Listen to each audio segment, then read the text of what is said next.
Shivanshu recording studio Banawar Bishunganj.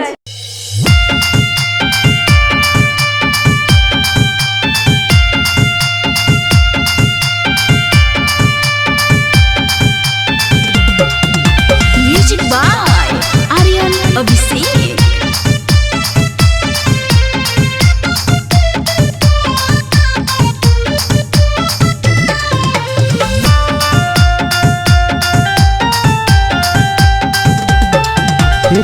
आई तो तोर बरतिया के जानुआ,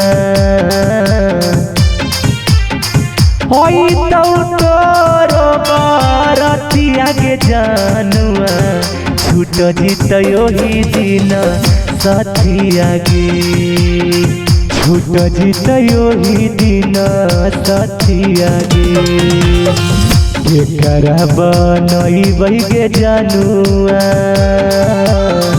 केकरा के अब बनई के जानुआ, हमें अपन जीवन साथिया गे, करते सारी रात बतिया गे।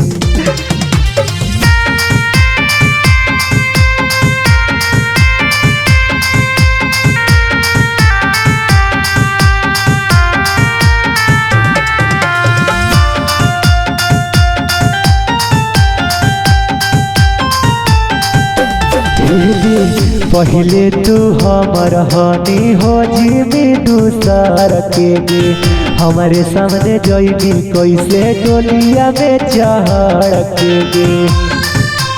हाँ पहले तू हमर हनी हो जइमा दूसर के गे, हमारे सामने जइबी कैसे डोलिया में चढ़ के गे। पड़तौ जखनी से दूरवा के जानुआ, तखनी फटतौ हमर छतिया, ओई तो तोर बरतिया के जानुआ, तखनी छुट्टी जीतौ साथिया, केकरा से करबै के जानुआ, केकरा से हम करबै के जानुआ,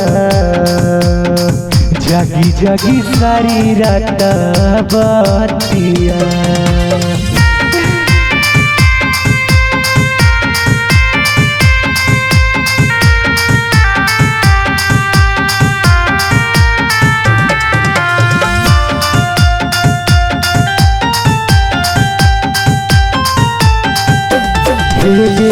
अपने तू रोमी के जानू हमारो के रोवाई मागे, जाके ससुरवा जानू बड़ी पचाताई मागे।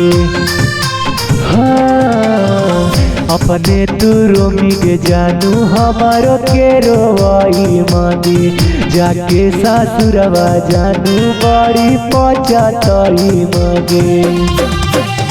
ले ले जइहा लिख के जानुआ, ओढ़नी परा के नामरबा, रतिया में करी है तू बतिया,